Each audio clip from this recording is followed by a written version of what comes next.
walaupun nggak apa, tidak langsung, tapi kita bersyukur kepada Tuhan, kita masih dapat kesempatan untuk bertemu.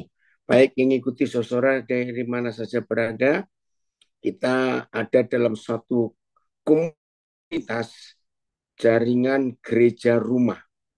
Nah, saudara, kalau kita bicara tentang gereja rumah, itu sebetulnya sudah tertulis ribuan tahun yang lalu di Alkitab. Hanya saja banyak di antara kita yang belum tahu. Sebentar saya lagi buka Facebook apa videonya sekarang ini. Baik. Oke, sebentar. Ya, terima kasih kepada saudara jaringan gereja rumah yang ada di Bandung memberikan saya kesempatan untuk boleh berbagi pada hari ini. Ya. Halo, halo apa? Hai Daryl, hai Denzel. Opa senang sekali kalian ikut belajar. Wih, kalian bermandi ya? Rambutnya masih kelihatan basah itu. Nah ini di antara cucu-cucu saya, mereka ini yang paling rajin ngikutin ya untuk belajar. Saya bersyukur kepada Tuhan. Eh, Tidak sedikit anak-anak kecil pun cucu-cucu saya itu bisa mengerti ya dan mereka itu bisa punya kerinduan yang besar untuk ikut belajar. Oke ya, Daniel dan Sel, Opa mulai ya. Apa itu gereja rumah? Saudara, ternyata masih banyak saudara-saudara kita yang belum mengerti apa itu gereja rumah. Oke, sebelum kita bahas lebih jauh, saya ingin meyakinkan setiap pribadi bahwa gereja rumah itu bukan barang baru, bukan hal baru. Gereja rumah itu sudah ada sejak Pentakosta di Yerusalem 2000 tahun yang lalu. Ya, jadi jangan merasa asing, jangan merasa aneh. Nanti kita akan melihat ayat-ayatnya. Nah, bagi saudara yang baru bergabung, yang di luar komunitas jaringan gereja rumah di Bandung khususnya, jangan kaget. Ini kelompok apa? Jangan kaget. Ini sudah tertulis lama di Kisah Para Rasul pasal 2 dan pasal 4. Nanti kita lihat ayatnya. Apa yang kita mau pelajari itu begini. Kenapa gereja itu harus di rumah? Ya, ini pertanyaan penting. Mengapa gereja itu harus di rumah? Apa nggak cukup di gedung saja? Justru jawabannya bukan apa nggak cukup di gedung saja. Jawabannya, saya mau tegaskan. The Dream Church, gereja impian yang dicari, yang diminati, yang dirindukan oleh Tuhan Yesus ialah gereja rumah.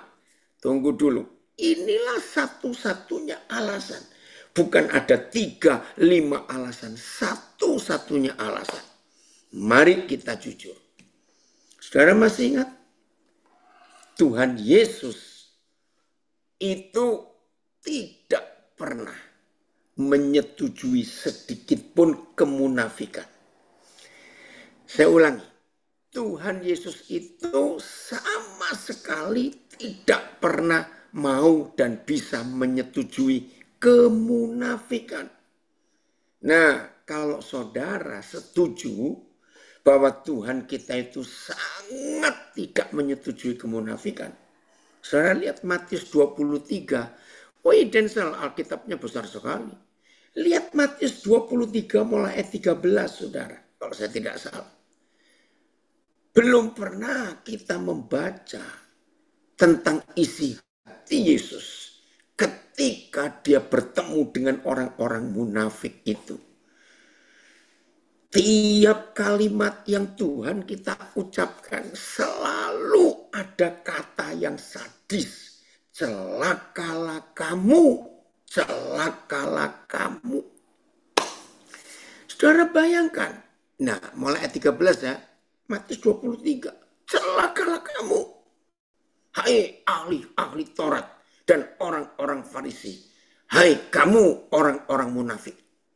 Lihat itu. Coba lihat ayat berikut. Celakalah kamu ya. Ayat 14-nya Filipus. Saudara, pertama kali saya belajar ayat ini, saya itu bertanya-tanya, betulkah ini Tuhan kita yang penuh kasih itu? Betulkah ini Tuhan kita yang lemah lembut itu? 14, celakalah kamu. Hai ahli-ahli Taurat dan orang-orang Farisi. Hai kamu orang-orang munafik. Wih, ini lebih ngeri ya. Sebab kamu menelan rumah janda-janda. Sedang kamu mengelabui mata orang dengan doa yang panjang-panjang. Sebab itu kamu pasti akan menerima hukuman yang lebih berat. Waduh, ngeri sekali. Lihat ayat 15. Celakalah kamu. Hai ahli-ahli Taurat dan orang-orang Farisi. Hai kamu orang-orang munafik. Sebab kamu mengarungi lautan dan menjelajah daratan. Untuk mentobatkan satu orang saja menjadi penganut agamamu. Dan sesudah ia bertobat, kamu menjadikan dia orang neraka yang 2 kali lebih jahat daripada kamu sendiri. Wah, ngeri sekali. 16 coba. Ini masih Matius 23. Celakalah kamu, hai pemimpin-pemimpin buta yang berkata, bersumpah demi bait suci. Sumpah itu tidak sah, tetapi bersumpah demi emas bait suci. Kurang ajar betul. Sumpah ikat. Kalau cukup gak usah dibaca. Entah sebelum tidur kita kekenyangan dengan kemunafikan. Ngeri ayat ini. Oke, Rondi. Kakek senang kamu ikut belajar. Ini cucu saya ikut lagi. Ya, Rondi selamat ya. Kamu sudah di kelas IPA, naik kelas. Salam buat Bapak Ibu ya. Ini manggil saya kakek. Ya, papanya itu salah satu security di salah satu gedung di APL Central Park suatu hari beberapa tahun yang lalu. Oke. Nah, setelah kita baca ayat ini, juga saudara baca Lukas 15, masih ingat? Kapan Tuhan Yesus memulai menceritakan the true love story. Ya, saya katakan the true love story. Jadi kisah kasih atau kisah cinta yang betul itu ada di Lukas 15. Bukan di Romeo and Juliet dan bukan di Sampai Engtai. Kenapa? Kalau love story yang dari Itali dan dari Tiongkok itu bukan love story. Buat saya sad story. Kisah yang menyedihkan. Karena ujungnya mereka bunuh diri. Mana love story? Sad story endingnya. Tapi Lukas 15. Dari ayat 1 sampai selesai pasal itu. Ada 3 perikop kisah cinta. Kisah kasih. Yang semua diakhiri dengan kasih. Yang menyatakan pemulihan. Wih, luar biasa. Jadi endingnya, the true love story itu indah. Domba yang hilang ditemukan, uang yang hilang ditemukan, akhirnya anak yang hilang pun ditemukan. Nah itu Lukas 15, saudara. Nah Lukas 15 ini pun dimulai ketika Tuhan Yesus, coba lihat ayat 1 ya. Ini loh Tuhan kita itu luar biasa. Lihat ayat 1. Ya, keren. Saya sudah menggunakan ayat ini untuk mengadili diri saya sendiri, menghakimi diri saya sendiri. Ya, para pemungut cukai dan orang-orang berdosa biasanya datang kepada Yesus untuk mendengarkan dia. Keren. Biasanya datang kepada Yesus untuk mendengarkan dia. Ayo kita bongkar dulu supaya kita ngerti apa itu gereja rumah. Saudara, di zaman itu, kelompok orang-orang ini tidak akan mungkin. Steve dari Tulungagung, Papa senang kamu gabung. Saya ulangi, 3 kelompok ini di zaman Tuhan Yesus tidak akan mungkin boleh ikut ibadah di bait suci. Para pemungut cukai, orang berdosa, orang kusta, tidak mungkin. Tapi Lukas 15, permulaan the true love story. Justru mereka yang ditolak di tempat beragama, ditolak di tempat ibadah, maka mereka yang biasanya berani datang kepada Tuhan Yesus untuk mendengarkan hati Tuhan. Hati Tuhan. Aneh bukan? Lihat ayat 2. Maka bersungut-sungutlah orang-orang Farisi dan ahli-ahli Taurat. Katanya, Yesus menerima orang-orang berdosa dan makan bersama-sama dengan mereka. Najis. Saudara, satu hari salah seorang anak saya, namanya Finis dari Nabiri, itu nulis. Bagus sekali salah satu tulis. Dia tiap hari pasti nulis. Atas nama Mas Paijo. Dia bilang begini, aneh manusia itu. Menguduskan suatu tempat ya untuk mencari Tuhan. Menguduskan suatu tempat untuk mencari Tuhan. Padahal justru Tuhan itu mencari orang yang najis untuk menjadi tempat dia tinggal. Bagus toh tulisan itu ya, supaya kita bisa mengerti, saudara. Maaf, ada yang telepon. Tunggu. Maaf sebentar. Kok hilang ini? Tunggu ya, tunggu. Oh, jangan hilang. Ya. Sabar dulu. Ya. Ya, saya ulangi kalimat ini. Salah seorang anak saya yang menulis itu ya, saya ulangi. Aneh manusia itu menguduskan tempat yang najis untuk mencari Tuhan. Padahal Tuhan itu justru mencari orang yang najis untuk menjadi tempat tinggalnya. Nah, saudara, saya harap setelah kita melihat background ini, latar belakang ini, maka kita tahu apa itu gereja rumah dan kenapa Tuhan Yesus lebih suka hadir di rumah daripada di tempat-tempat ibadah yang kita kuduskan. Pertanyaan saya tolong semuanya jawab. Yang di Zoom, Instagram, Facebook saya, tolong jawab pertanyaan saya. Kita itu bisa berlaku munafik di tempat ibadah atau di rumah. Mana jawabannya? Saya tunggu. Yang Zoom, Instagram, Facebook boleh nulis, yang Zoom boleh jawab. Saya ulangi. Tuhan Yesus. Maaf ya. Itu kita ini bisa berlaku munafik. Itu di tempat ibadah atau di rumah? Jawabannya mana? Saya tunggu. Tempat ibadah, dari Illinois, Amerika jawab. Dari Aceh juga hadir. Tempat ibadah, betul. Di tempat ibadah. Saudara bersyukur loh, saya bersyukur.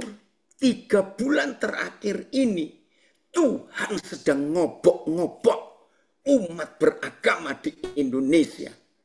Dengarkan kalimat ini. Tuhan sedang ngobok-ngobok di Indonesia ini. Di antara umat beragama. Izinkan saya berkata ini, saudara. Tuhan Yesus yang maha tahu. Paling enek kalau dia dibohongin dengan sikap dan ritual agamawi. Maka itu mengapa Tuhan Yesus paling sengit dengan orang munafik. Yang menutupi kemunafikannya dengan jubah-jubah keagamaannya. Lagi sekali saya berkata bersyukur Tuhan sedang ngobok-ngobok umat beragama di Indonesia untuk menunjukkan kejujuran, keaslian, dan membongkar kepura-puraannya. Termasuk dalam gereja loh. Lihat akhir-akhir ini, berapa banyak hamba-hamba Tuhan yang merasa diri hebat. Jemaatnya ribuan. Duitnya banyak. Sedang diaduk-aduk, ditelanjangi oleh Tuhan. Diobok-obok. Nah, di rumah Tuhan Yesus lebih senang hadir daripada di tempat ibadah karena dengar kalimat ini. Ritual keagamaan, termasuk agama Katolik, Protestan, Pantekosta, Baptis, Advent, dan sejenisnya. Itu hanya bersembunyi di dalam ritual dan di dalam jubah-jubah keagamaan yang mahal-mahal itu. Bahkan di Indonesia ada gereja yang jualan aksesoris sampai puluhan juta untuk satu badan saja. Gereja loh. Menyuruh kelompok mereka untuk main tamburin, untuk khotbah, untuk apa, ganti baju. Mahal-mahal, jutaan rupiah. Ngeri sekali. Dari Medan ada komen saya baca. Banyak gereja membangun gereja karena mereka katakan Tuhan suruh.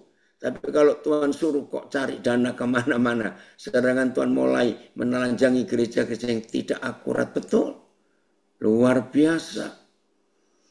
Ya, ini kalau saudara ingin tahu, ada film India judulnya PK. P dan K. PK. Ini ada yang dari Illinois. Saya nonton sampai 2 kali. Salah satu kata PK, agama dibalut dengan fashion. Betul. Dalam film itu, film India. Yang buat itu orang Muslim, sutradaranya. Yang belum nonton, cari film itu. Sudah rame di Netflix. Di film itu ada satu kalimat yang gelitik. Ternyata ada 2 macam Tuhan di hidup manusia itu. Satu Tuhan yang real, Tuhan yang asli. Dan satu adalah Tuhan yang buatan manusia. Kejam sekali. Dan itulah agama. Nah, karena di rumah kita tidak bisa berlaku munafik, apa adanya, jujur, tulus, maka itu Tuhan lebih suka hadir di rumah. Bukan di gedung gereja yang banyak, maaf, aksesoris kemunafikan itu. Mari kita bertobat dalam hal ini. Saudara, di rumah itu suami istri ya, sudah betul-betul apa adanya. Nah, yang setuju kalimat berikut, saya minta saudara jawab ya, beri komen, tulis saja yang setuju. Dan ini hasil penemuan saya sekian puluh tahun terakhir ini. Hanya ada satu penyebab, bukan 5, bahkan bukan 2. Anak-anak tidak respek kepada orang tuanya. Ya, hanya ada satu penyebab. Anak-anak enggak respek kepada orang tua. Itu yang saya temukan di banyak hidup keluarga pendeta. Maaf. Satu-satunya penyebab mengapa anak-anak pendeta tidak mau dengar orang tuanya khotbah. Sebab yang dikhotbahkan orang tuanya tidak dilakukan di rumah. Anak-anak yang gak respect kepada orang tua. Karena orang tuanya pemain sinetron. Yang kelas wahid, kelas nomor 1. Begitu keluar rumah untuk ke gereja, untuk ke acara-acara resmi, wih, langsung 2 orang pemain sinetron ini bergandengan sok mesra. Tapi di rumah mereka enggak ubahnya seperti Tom and Jerry, ribut terus. Dan anak-anak melihat kemunafikan itu mereka tidak suka. Nah, jadi di rumah ini tempat di mana kita bisa bebas melakukan apa saja. Nah, ini ada anak saya dari Tulungagung komen.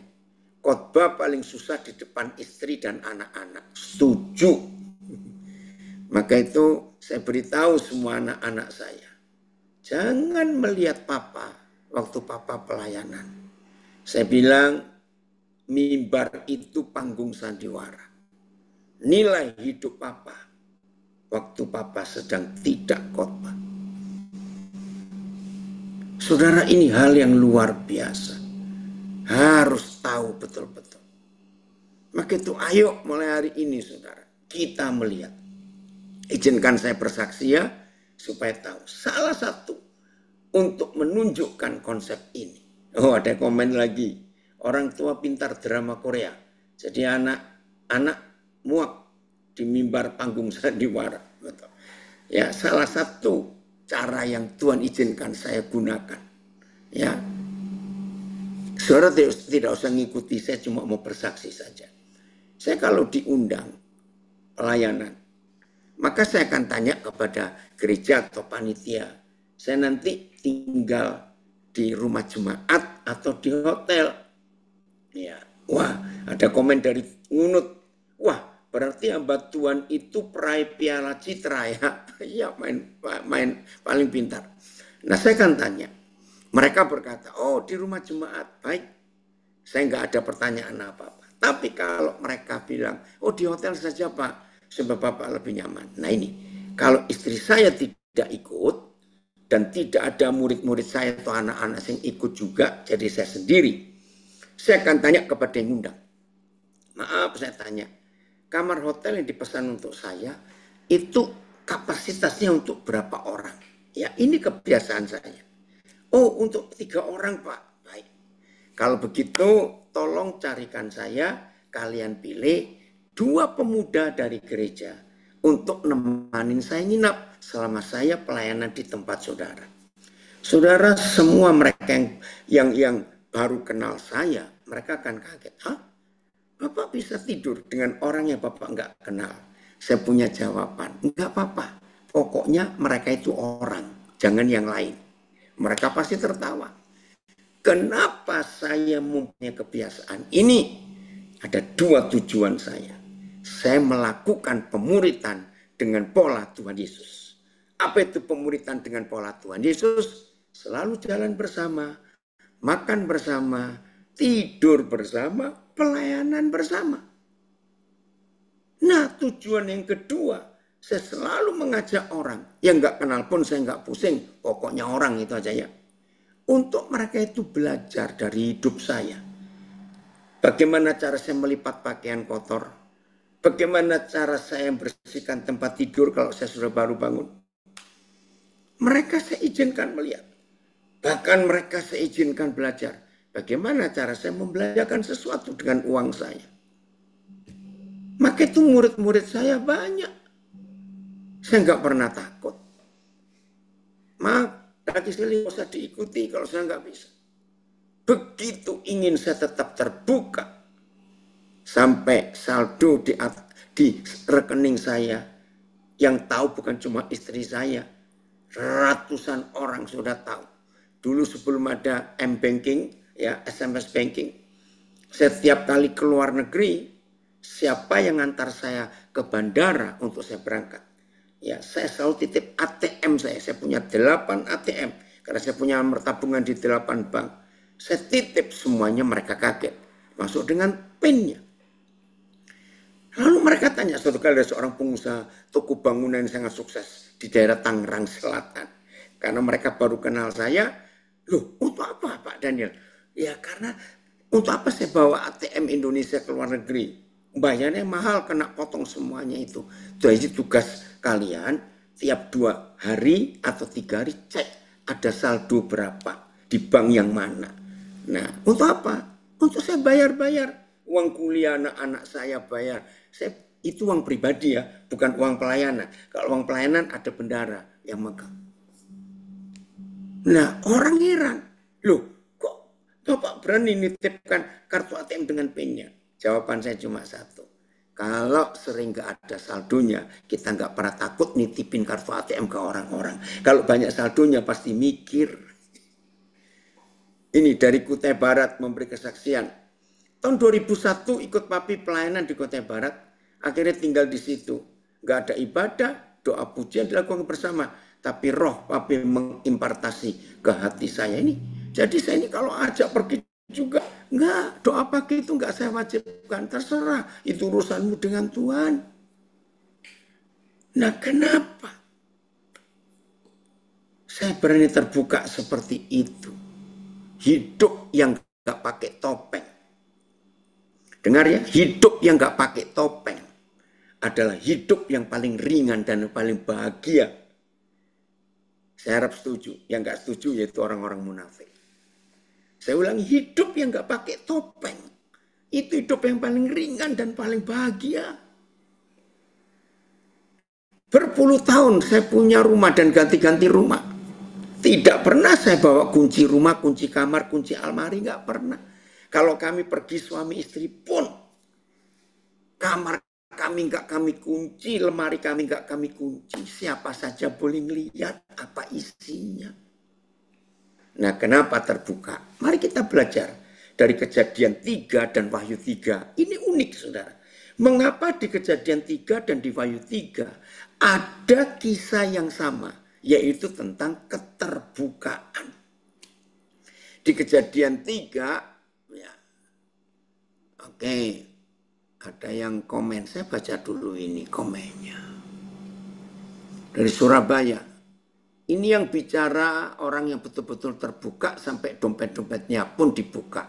Ya memang dompetnya sering kosong. Hanya Tuhan Yesus yang bilang di mana duitmu berada, di situ yang berada. Jadi kalau terbuka sampai duitnya berarti betul-betul terbuka sampai isi hatinya, betul. Ya, terus mana itu? Betul, paling merdeka kalau nggak ada topeng, saudara. Nah ternyata topeng yang dipakai oleh manusia. Ini keren loh, saudara. Saudara tahu di antara kebudayaan Jawa, ya pasti ada tari topeng. Banyuwangi, ya Jawa, Solo, Jawa, Jogja. Tapi saya paling suka topeng Cirebonan. Topeng Cirebon itu paling unik, paling indah. Nah, saudara, ternyata topeng yang paling aman untuk kita manusia pakai itu topeng agama di dalam jubah agama. Kalau ada yang tersinggung, itu orangnya. Gitu saja. Saya ini kalau ngajar nggak perlu debat banyak-banyak. Siapa yang tersinggung dengan kebenaran, berarti orang itu yang melanggar kebenaran. Maaf ya, tapi kalau dia makin berontak, makin kelihatan. Nah, di Kejadian 3 masih ingat. Ketika Adam dan Hawa jatuh dalam dosa sadar. Lalu mereka sembunyi. Saudara perhatikan ayat 8. Coba lihat ayat 8. Sembunyinya cuma di balik semak, saudara.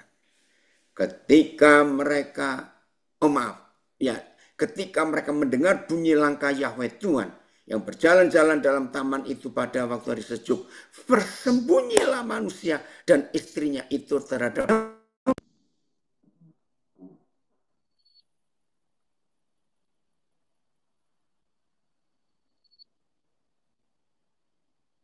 tidak kita temukan di dalam agama Kristen sekalipun, dalam agama Katolik sekalipun. Apa itu? Saudara, coba saya tanya dulu. Kejatuhan mereka itu fatal atau tidak bagi rencana Tuhan? Tolong jawab. Kejatuhan Adam dan Hawa ini itu membuat fatal enggak rencana Tuhan, kacau? Jawab dong, mana yang nulis? Ingin tahu. Sangat tidak. Hancur Andre Agus, rencana Bapak berantakan. Fatal. Yang di Facebook saya, fatal, betul. Fatal. Bapak harus merubah rencana keselamatan atas dunia ini. Fatal, betul. Oke. Nah, kembali ke ayat 8. Filipus, cepat jangan dikeluarkan lagi ayatnya supaya gampang. Ia menghancurkan rencana abadi Tuhan. Saudara, saya ingin tanya sekarang pertanyaan kedua. Ketika mereka mendengar bunyi langkah Tuhan, Yahweh Tuhan yang berjalan-jalan dalam taman itu pada waktu hari sejuk. Saya tanya, ini Papa sedang murka atau tidak melihat kelakuan dua orang ini? Berjalan mendengar bunyi langkah Yahweh Tuhan berjalan-jalan. Ayo jawab dong cepat. Ini Tuhan sedang marah atau tidak? Woi, dari Timika. Amin. Di bawah kolong langit ini tidak ada tempat tersembunyi. Shalom Bobby, terima kasih. Ayo, marah atau tidak Tuhan? Cepetan jawab. Enggak, mereka enggak marah. Karena apa? Kalau marah, maka begini tulisannya. Maka mereka mendengar langkah Yahweh Tuhan yang gubrak. Mana mereka dua ini? Ini yang buat saya bertobat. Dan ini nggak ada dalam agama. Kalau dalam agama ini murka. Saudara, berapa waktu yang lalu, ini saya cerita, ini fakta ini. Saya diundang pelayanan ke satu gereja. Nah biasa saya ini kalau mau khotbah, kan saya punya banyak, harus ada Zoom, ada Instagram, ada Facebook. Nah itu saya harus pasang mikrofonnya. Nah ternyata bagian pelayan tidak memberitahu saya kalau saya harus naik. Lah saya masih santai dengerin pujian, ya ada paduan suara anak-anak. Tiba-tiba Pak waktunya naik. Loh, tunggu sebentar. Jadi saya kira-kira hanya ambil waktu 2 menit untuk masang itu. Ternyata 2 jam selesai ibadah saya ditelepon oleh ibu gembalanya. Saya ditegur habis-habisan. Bapak harus tahu, ya saya tahu Bapak ini pertama kali khotbah di gereja kami. Tapi SOP kami, mimbar tidak boleh kosong walaupun setengah menit. Wih, bayangkan, saya ditegur. Saya tidak marah, cuma saya jelaskan. Nah kebetulan ibu gembala ini nggak hadir. Karena dia pelayanan di cabang yang lain. Ibu, saya terima teguran itu dan saya minta maaf. Ya ada SOP-nya, saya minta maaf. Tapi kenapa ibu tidak tanya ke semua majelis pengerja dan wakil gembala yang ada? Bagaimana Tuhan hadir waktu itu tadi ini? Kenapa ibu hanya kosong 2 menit aja? Itu SOP lagi sekali. Ya udah saya bilang, saya salah. Saya minta maaf. Saya bilang, coba ibu jujur. Yang penting itu kan kehadiran Tuhan. Bukan SOP mimbar kosong. Dia nggak bisa ngomong. Ya, dalam hati nggak diundang lagi nggak apa-apa. Khotbah aja kok ribet. Itu lihat tuh gereja modelnya. Nggak beda dengan entertain. Kalau ada penyanyi-penyanyi terkenal hadir, maaf. Saudara, ini melanggar peraturan sampai hancur rencana Bapak. Tapi dia nggak marah, nggak gubrak-gubrak. Ayat 9. Tetapi Yahweh Tuhan memanggil manusia itu dan berfirman kepadanya. Ini pun firmannya enggak, hei, kamu itu di mana? Enggak, di manakah engkau? Bayangkan selembut itu hati Tuhan. Maaf ya saudara, kalau ada yang nggak setuju dengan apa yang saya temukan, nggak apa-apa. Dan jangan keluar dulu ya dari Instagram, Facebook, Zoom saya. Tunggu sampai selesai. Karena ternyata banyak orang yang nggak percaya ketulusan Papa kita. Ayo hari ini kita menyadari. Saya cuma ada 2 pertanyaan ya untuk ayat 9. 1. Betulkah Tuhan tidak tahu di mana mereka berada? Yang kedua, apakah Tuhan berpura-pura tidak tahu menanyakan keberadaan mereka 2? Nah, jawabannya saya jawab. Betul-betul Tuhan tidak tahu mereka itu sembunyi di mana. Loh kenapa? Nah ini ada yang bilang Tuhan tahu. Tidak. Tuhan tidak tahu di mana mereka sembunyi. Loh kok bisa? Oke, dengarkan. Saya beri penjelasan. Ada 2 latar belakang penjelasan. Apa penemuan ibadah Tuhan tidak tahu? 1. Menurut Wahyu 3 ayat 20. Ya, lagi saya lihat Wahyu 3 ayat 20. Tuhan kita itu Tuhan yang sangat sopan. Tidak pernah mendobrak pintu. Maka itu Tuhan gak pernah kubrak-kubrak. Enggak. Sudah tahu salah, Tuhan masih jalan-jalan santai. Lihat Wahyu 3 ayat 20. Berbelasan tahun saya salah menggunakan ayat ini ya, karena saya diajarnya ini ayat untuk jiwa baru yang mau mengundang Yesus masuk ke hatinya. Jiwa baru, petobat baru. Mari Yesus engkau masuk. Dan dari Wahyu 3:20 ini maka lahir lagu Mari Masuk, Mari Masuk. Masih ingat ya? Maaf suara saya. Ternyata ini bukan untuk jiwa baru, petobat baru. Tapi ini Tuhan Yesus pulang ke rumahnya, yaitu gereja Laodikia. Ini hal yang mengejutkan saya, dan seharusnya semua kita bertobat dan terkejut, khususnya hamba-hamba Tuhan, rekan-rekan saya. Bayangkan, untuk apa dia pulang ke rumahnya sendiri, dia ketuk pintu. Untuk apa? Ayo saya tanya, menurut saudara, walaupun pintu gereja Laodikia digembok pakai 34 gembok dan tanpa dibuka, Tuhan Yesus bisa masuk enggak? Cepat jawab. Ayo, Tuhan Yesus bisa masuk tidak? Mana ini jawabannya? Ya, nulis, saya tunggu. Mana? Ayo. Walaupun bisa. Nah itu dia. Betul. Wah, sahabat saya, Pak Stehe. Cuma ada satu orang di dunia namanya Stehe. Dan itu di Bandung. Penulis buku yang hebat. Nah, bisa. Salah. Ini ada yang bilang bisa. Enggak bisa. Enggak. Oh ya bisa ya. Sangat bisa masuk. Puji Tuhan. Iya. Itu Stehe ada asen komen tuh. Ya.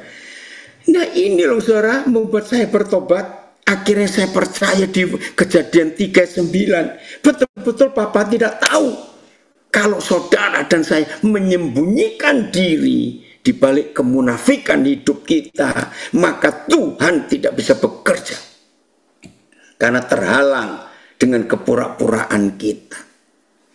Wahai James, Papa senang kamu hadir. Sangat bisa ya James, ini anak saya dari Maluku Utara. Sangat bisa. Betul, banyak yang bilang, oh dari Nabiri. Bilang bisa. Oke. Saudara, tapi dia gak mau. Dia tunggu ada orang yang buka pintu baru dia masuk. Mengharukan. Yang berdaulat dan maha kuasa ternyata sangat sopan. Dia tidak pernah mau mendobrak. Nah, ini salah satu pengalaman saya. Saya percaya di antara kita yang mendengar, ikut belajar akan tahu. Saudara, pernah nggak saudara mendengar pengusaha-pengusaha Kristen yang aktif pelayanannya, bahkan kalau nyumbang pekerjaan Tuhan nggak jumlah kecil, tapi ada di antara mereka yang bisnisnya kacau. Nah ternyata ini rahasia, salah satu penyebab. Ayo jawab dulu pertanyaan saya. Saya belajar ini dari Dr. Stephen Tong. Tahun 76-78 yang lalu. Begini kata Pak Tong waktu itu. Ternyata manusia itu, Kristen khususnya, lebih mudah menyerahkan hidupnya kepada Tuhan daripada menyerahkan dompetnya. Ayo, betul tidak? Itulah manusia. Nah, jadi pengusaha-pengusaha Kristen yang Tuhannya tidak pernah diizinkan untuk ikut campur di bisnisnya, maka Tuhan tidak pernah cawe-cawe dengan bisnis pengusaha itu, karena itu duit mereka. Maka itu ketika Tuhan tidak bisa cawe-cawe, saudara perhatikan, ya Tuhan nggak bisa buat apa-apa kalau kita nggak izinkan Dia. Wih, luar biasa Tuhan kita. Maka itu pintu mana yang masih tertutup di hati kita sekarang? Buka supaya Yesus masuk. Karena Tuhan Yesus ingin masuk ke seluruh hidup kita. Jangan ditutupi. Nah, klimaks daripada pengertian Wahyu 3 dan Kejadian 3 itu tulisan di kitab Mazmur. Saya lupa pasal berapa. Pemazmur menulis, Tuhan yang Maha Kuasa itu adalah matahari kebenaran. Nah itu kalimat yang saya pakai. Sekarang saudara perhatikan. Kalau ada sebuah ruangan yang dindingnya kaca semuanya, jadi nggak ada tembok, ya kaca semuanya. Di siang hari yang sedang panas terik, matahari bersinar terik. Kalau kita menutup semua dinding kaca yang tembus cahaya itu dengan tirai warna hitam yang tebal, tolong jawab pertanyaan saya. apakah sinar matahari di luar gedung itu bisa tembus masuk ke dalam setelah kita tutup dengan terang, dengan tirai hitam. Oh, terima kasih. Mazmur 84 ayat 11. Sebab Yahweh Tuhan adalah matahari dan perisai. Nah, itu matahari dan perisai. Terima kasih. Terus, dan kemuliaan ia berkata, ia tidak menahan kebaikan dari orang yang hidup tidak bercela. Iya. Nah, jadi dia itu matahari. Tapi begitu kita halangi dengan tirai buatan manusia, mata matahari itu kalah, sinarnya balik, nggak bisa tembus. Nah, saya harap saudara ngerti. Kenapa Tuhan suka gereja rumah? Karena di rumah tidak ada kemunafikan. Di rumah tidak perlu pakai jubah-jubah keagamaan, tidak perlu. Terbukalah hidup ini supaya dia bisa tembus, bisa masuk ke hidup kita. Jadi ketika Adam dan Hawa sembunyi, itu betul-betul Tuhan tidak tahu, karena mereka menutup dirinya. Nah, kalau zaman itu dengan bersembunyi di balik semak, lalu mereka menyematkan daun pohon ara, ya, sebagai cawat mereka, menutupi rasa malu mereka. Kalau sekarang itulah jubah-jubah keagamaan yang mahal-mahal, yang panjang-panjang, yang megah. Weh, haleluya. Hati-hati. Nah, saya menemukan fakta ini juga dalam hidup sehari-hari kita, saudara. Ya, untuk kita tidak, ya, dalam ibadah rumah nggak ada persembahan, nggak ada perpuluhan, betul. Jadi jangan menutup diri kita dengan semua ritual keagamaan dan jubah-jubah keagamaan kita. Biarlah kita ini apa adanya. Biar anak-anak kita pun melihat kita ini apa adanya. Jangan ada apanya. Jangan, wah, luar biasa kalau Tuhan mau bekerja di hidup kita. Jadi kemunafikan itu Tuhan tidak suka. Oh ya, ada komen dari Nabire. Hidup tanpa kosmetik, betul, apa adanya. Mari kita lihat Mazmur 18 mulai ayat 21. Kenapa Tuhan suka gereja rumah? Ya ini, ya, Tuhan suka gereja rumah karena nggak ada yang kita sembunyikan, semuanya orang tahu serumah kita, ya. Maka itu istilah gini loh, di rumah nggak bisa kita berlaku munafik. Mau munafik sama siapa? Mau di rumah kok munafik, nggak lucu. Sebab aku tetap mengikuti jalan Yahweh dan tidak berlaku fasik terhadap Tuanku. Ya, enggak. Terus ayat 22. Sebab segala hukumnya aku perhatikan dan ketetapannya tidaklah aku jauhkan daripadaku. 23, masih Mazmur 18, mulai dari sini. Aku berlaku tidak bercelah di hadapannya dan menjaga diri terhadap kesalahan. Jadi jangan pura-pura bercelah itu. Udahlah apa adanya. 24.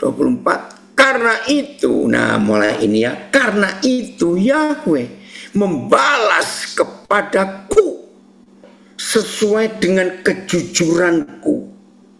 Saya mau ganti kata kebenaran itu kejujuranku. Saya ulangi ya, Mazmur 18 ayat 24. Karena itu Yahweh membalas kepadaku sesuai dengan kejujuranku, sesuai dengan ketulusanku, sesuai dengan kesucian tanganku di matanya, di depan matanya, jangan ditutupi, jangan pura-pura.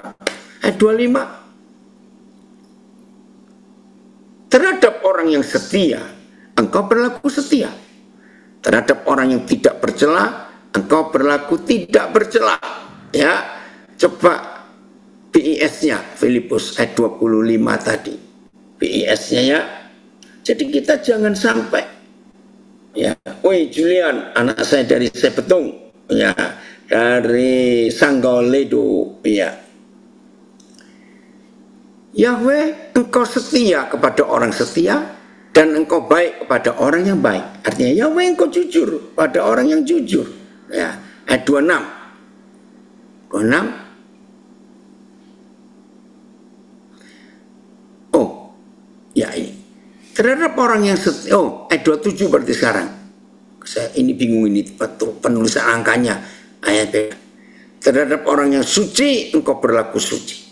Tetapi terhadap orang yang bengkok engkau berlaku belat-belit. Bayangkan, Tuhan saja bisa belat-belit kalau dia lihat orang itu enggak jujur, orang itu enggak tulus.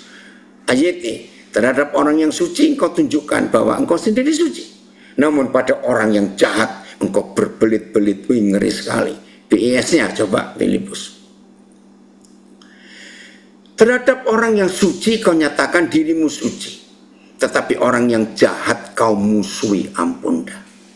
Ya, MLT. Terhadap orang yang suci hatinya engkau memperlihatkan dirimu suci. Terhadap orang yang curang engkau menentang. Nah, ini Bapa kita. Sesuai dengan ketulusan kita. Oi, Vicky, hebat, anak saya dari Karawang. Cekampek ya, kamu ikut hadir, bisa belajar bersama-sama. Nah, saudara, inilah sebabnya kenapa Tuhan suka gereja rumah. Ya karena nggak ada kemunafikan di rumah, apa adanya. Oke, kita sekarang lihat Kisah Rasul pasal 2. Kisah Rasul pasal 2. Ya, mulai ayat yang ke-42. Kisah Rasul 2 mulai ayat 42. Kita lihat. Arman, masih di Jawa kamu nak? Kapan balik ke Kupang? Nah, ini sesapa anak saya pun. Ya, kontak papa ya nak. Oh ya, lihat tuh judulnya mulai 41. Cara hidup gereja yang pertama. Itu 41 sampai 47. Orang-orang yang menerima perkataannya itu, menerima firman Tuhan, memberi diri dibaptis. Dan pada hari itu jumlah mereka bertambah kira-kira 3.000 jiwa. Saudara catat dulu angka 3.000 ini menarik. Mereka bertekun dalam pengajaran Rasul dan persekutuan, dan mereka selalu berkumpul untuk memanjakan roti dan berdoa. Saudara, jangan harap 3.000 orang kumpul di satu tempat. Tidak. Ya. Terus ayat yang ke 40, coba 45, naik lagi Filipus 4 supaya cepat waktunya. Ayat 45. Oh, ayat 46. Dengan bertekun dan sehati, mereka tiap-tiap hari, dengan bertekun dan dengan sehati, mereka berkumpul tiap-tiap hari di dalam bait suci. Mereka memecahkan roti di rumah masing-masing secara bergilir dan makan bersama-sama dengan gembira hati, dengan tulus, dengan gembira dan tulus hati. Lihat ayat 47. Wah, ini dahsyat ya. Sambil memuji Tuhan, dan mereka disukai semua orang. Dan tiap-tiap hari Yahweh menambah jumlah mereka dengan orang yang diselamatkan. Nah, dari kisah ini saya ingin menunjukkan kepada saudara bahwa sejak gereja pertama lahir di dunia, di hari Pentakosta itu, maka sampai hari ini Tuhan tidak pernah merubah peraturannya. Gereja itu harus ada di rumah masing-masing. Ayo kita bongkar. 3.000 jiwa hari pertama, dan tiap-tiap hari ditambah oleh Papa dengan orang yang diselamatkan. Ini kata penting. Rata-rata gereja sekarang bukan ditambah dengan jumlah orang yang diselamatkan. Beda loh. Kalau diselamatkan itu total, hidup baru, bertobat, baptis penuh Roh Kudus, dan mau dimuridkan.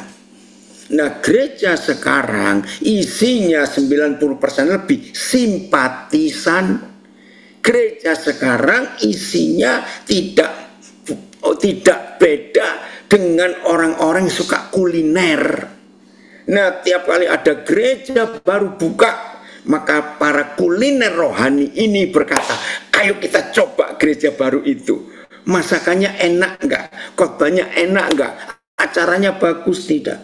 Jadi bukan orang diselamatkan. Saudara, jumlah gedung gereja, jumlah ibadah minggu bertambah. Tapi jumlah orang diselamatkan hampir enggak kelihatan pertambahannya. Itu bedanya. Oke ya, hari pertama 3.000. Dan tiap hari ditambah dengan orang yang diselamatkan. Saya tanya kepada saudara, dalam waktu 6 bulan, kira-kira gereja ini jadi berapa ribu? Jangan bilang tiap hari 3.000, enggak. Zaman itu enggak ada orang sebanyak itu. Ya kira-kira 6 bulan sudah jadi 5.000-an. Kira-kira, terserah. Kita enggak tahu angka. Nah ini masalahnya. Sampai 28 pasal Kisah Para Rasul tertulis. Bayangkan, dari Kisah 2 yang jumlahnya bertambah terus dan terus lagi bertambah sampai menguasai Asia gereja Tuhan. Paulus dibawa ke Eropa dan sampai pasal 28. Ya, coba lihat ayat 30 dan 31. Oh, jadi saya sudah khotbah 28 pasal Kisah Para Rasul hanya dalam waktu 1 menit setengah. Enggak begitu. Lihat Kisah Rasul 28 ayat 30-31. Yusuf, Yahu, terima kasih. Nah ini berapa hari ini ada viral di grup-grup saya, ya ada seorang anak barber pencukur rambut berjumpa dengan seorang anak saya dan bisa kuliah. Yusuf, maaf ini papa telat ini bayar kamu. Ini kontaknya, ini dia ada di Instagram saya. Dan Paulus tinggal 2 tahun penuh di rumah yang disewanya sendiri itu. Sewa rumah loh. Padahal dia kontraktor hebat, developer. Kalau zaman sekarang Paulus itu. Ia menerima semua orang yang datang kepadanya. Bukan di gerejanya Paulus, datang ke rumah yang disewanya sendiri. Ayat 31. Ayat 31.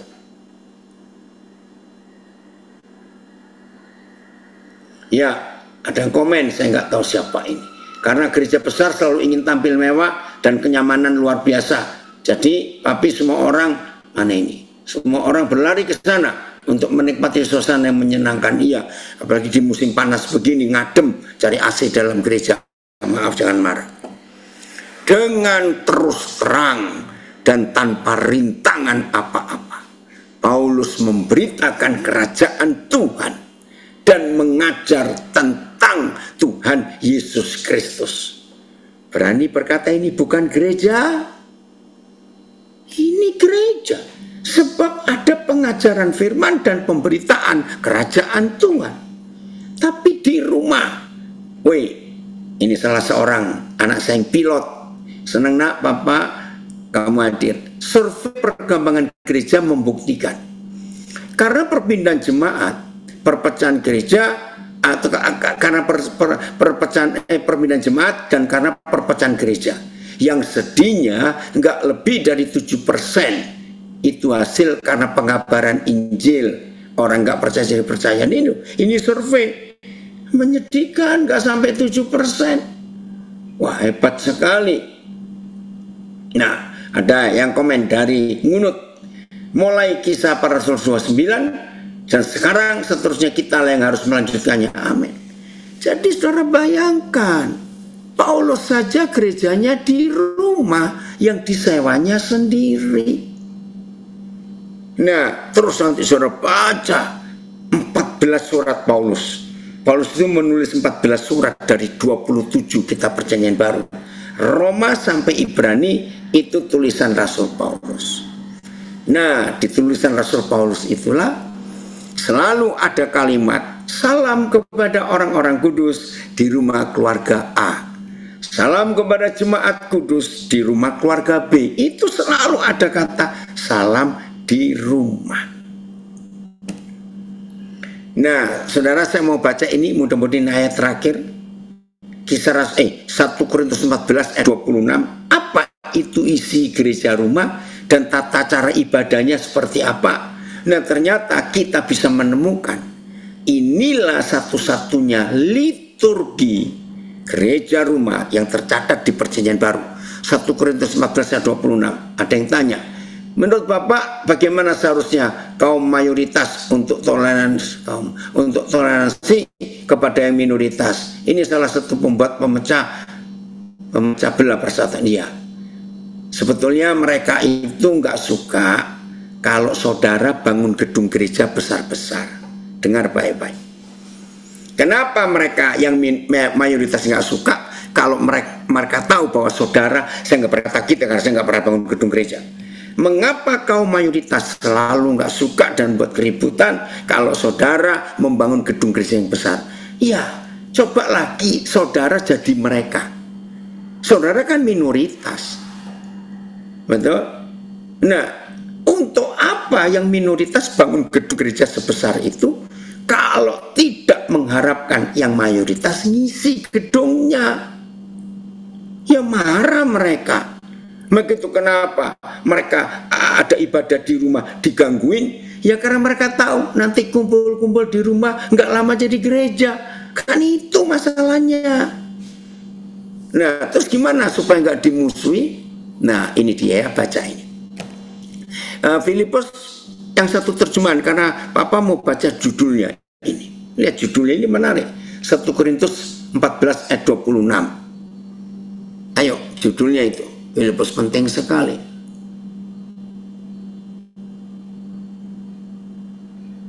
Ya. Ya, ada yang bilang gereja rumah dibubarkan itu. Mengapa mayoritas membubarkan ibadah gereja rumah? Ya karena mereka tahu lama-lama jadi gedung besar ini. Nah, itu dia, oke ya. Lihat judulnya 1 Korintus 14 ayat 26. Peraturan dalam pertemuan jemaat. Kalau ada kalimat peraturan dalam pertemuan jemaat, ini kan tata cara ibadah gereja rumah. Oke, ini yang kita harus tahu. Nah, jadi bagaimana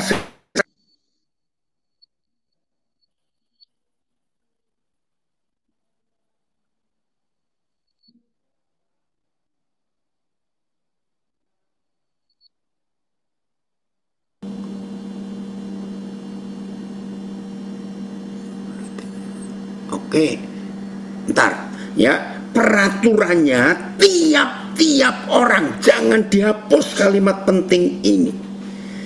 Jadi semua anggota dari satu gereja masuk gereja rumah itu tiap-tiap orang mempersembahkan sesuatu, yang seorang mazmur, yang lain pengajaran atau penyataan Tuhan atau karunia bahasa roh 5 atau karunia untuk menafsirkan bahasa roh. Tetapi semuanya itu digunakan untuk membangun. TSI-nya Filipus. Ayat ini TSI-nya. Nah, ini liturgi gereja rumah yang tercatat jelas di Kisah Rasul. 1 Korintus 14. TSI cepat ya. TSI ya. Jadi saudara-saudari, inilah kesimpulan dari semuanya. Waktu kalian berkumpul, hendaklah setiap orang terlibat. Setiap orang terlibat sesuai kemampuan rohani masing-masing.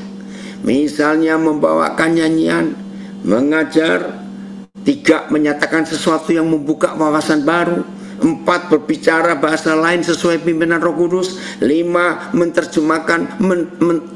menerjemahkan pesan dalam bahasa lain itu.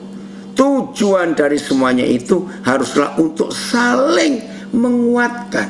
Nah, saudara, saya persingkat. Menarik kalau kita membaca surat-surat Paulus. Hampir di semua suratnya dari 14 kitab itu, Paulus selalu menekankan, hendaklah kamu saling menghibur, hendaklah kamu saling menasihati, saling menegur, saling menguatkan, saling mendoakan. Itu kalimat diulang-ulang. Hendaklah kamu masing-masing. Nah, kalau kita pakai liturgi ini dalam gereja besar, itu bisa seminggu nggak pulang. Karena jemaat yang ribuan itu setiap orang harus terlibat. Nggak boleh nganggur. Tahun 94 di Tawangmangu saya ikut belajar. Itu pertama kali saya ketemu dengan seorang hebat. Dia sudah meninggal 2 tahun yang lalu. Namanya Anne van der Bijl. Dia asli orang Belanda. Tapi nama internasionalnya Brother Andrew, penyelundup Alkitab yang terkenal itu. Tahun 94 Brother Andrew di hadapan kami para hamba-hamba Tuhan itu berkata, sekarang gereja banyak tumornya. Saudara kaget nggak? Kalau banyak tumornya gereja, apa banyak tumornya? Begini kata Brother Andrew ini. Tumor atau kanker itu adalah daging yang tumbuh di tubuh manusia. Ya, yang tumbuh di dalam tubuh manusia. Tapi daging itu yang adalah anggota tubuh dari manusia itu, tapi nggak berfungsi. Maka itu jadi kanker. Saya kaget itu 94.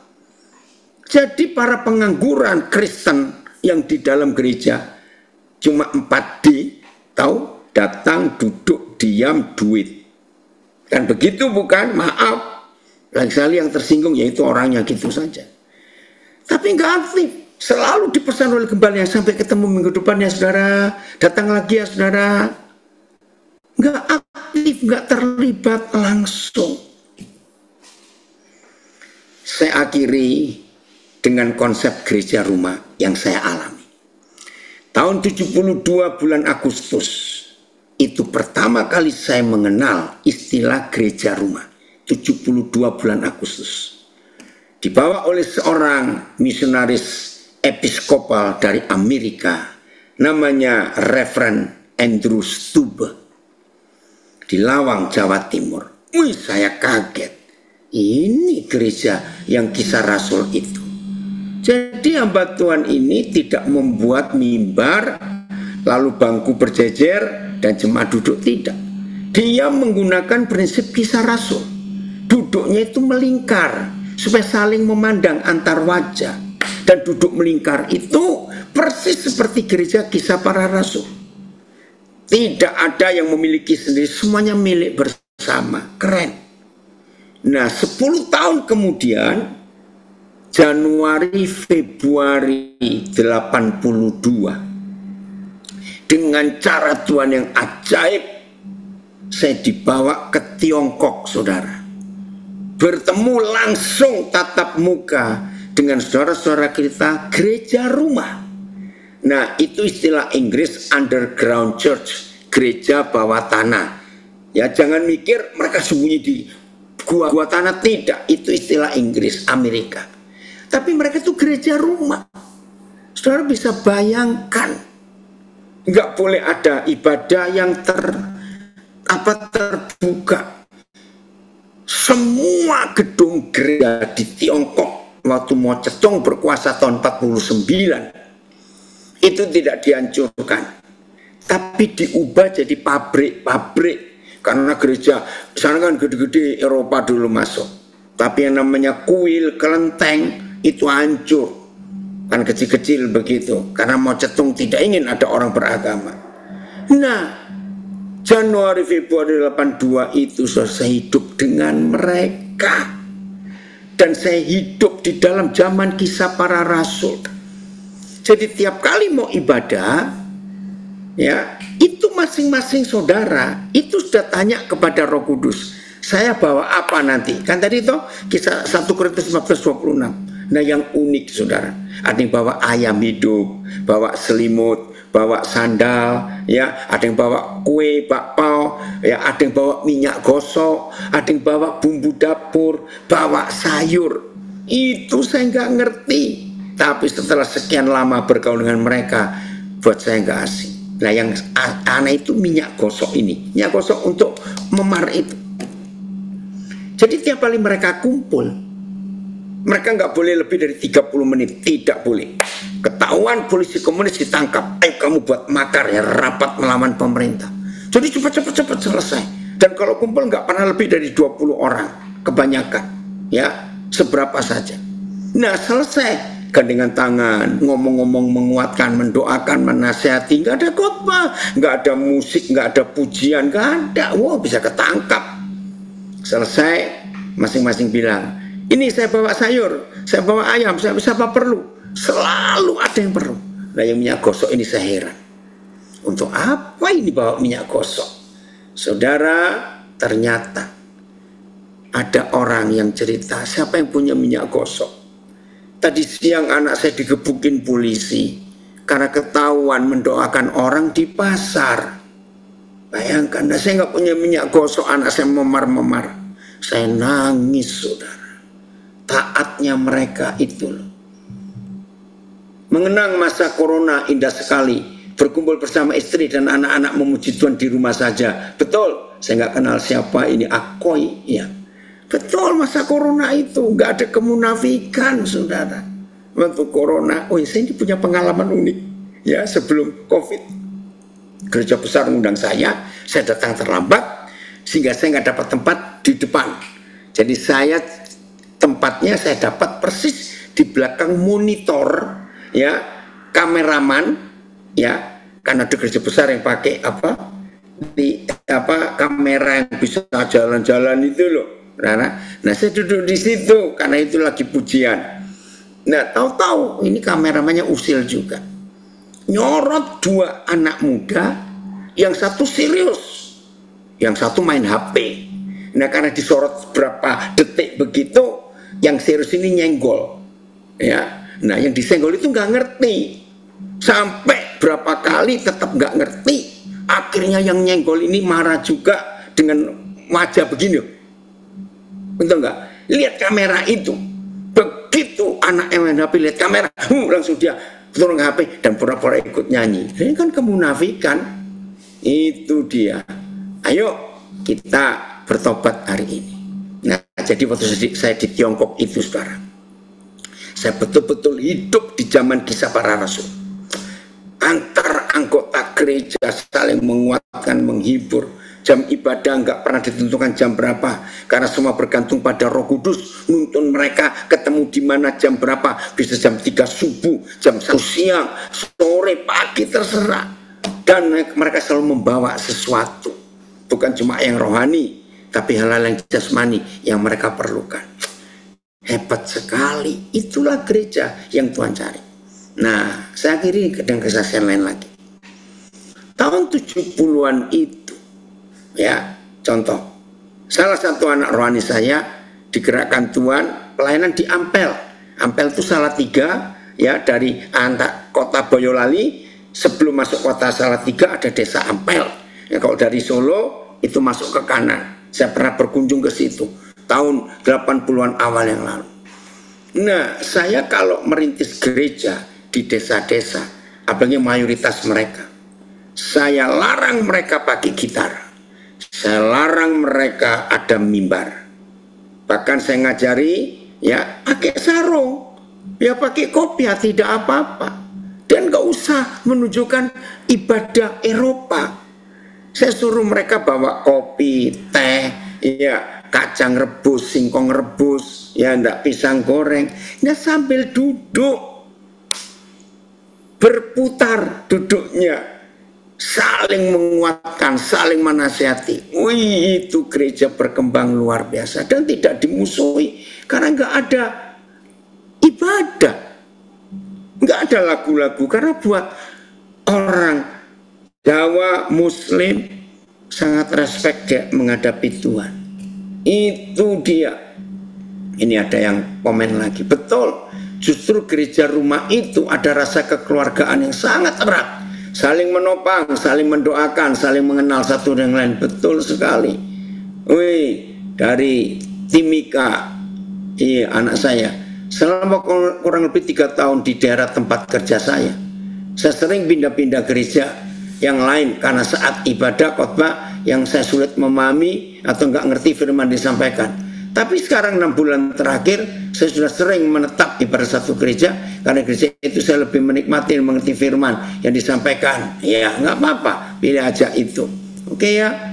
Ya, tidak ada gimmick-gimmick gereja. Wih, betul, Heri. Wih, Papa senang sekali loh. Ternyata kamu jadi berkat. Ya, ini anak saya baru pindah ke satu daerah di Tangerang Selatan. Dan dia tanya saya, Pap, saya ibadah di mana? Saya tunjukkan satu gereja teman saya. Dan tengahnya sekarang, Her, Papa dengar loh, kamu jadi berkat yang hebat di situ. Ya, talenta yang Tuhan berikan pada kamu dipakai luar biasa. Puji Tuhan. Nah, itulah gereja yang dicari oleh Tuhan. Kita bisa terbuka apa adanya, nggak perlu jaim-jaiman, nggak perlu ada aksesoris rohani, tidak di rumah. Nggak perlu alat musik kalau di desa-desa. Bahkan tanda salib pun saya larang untuk dipakai. Karena buat mayoritas tanda salib itu kutuk.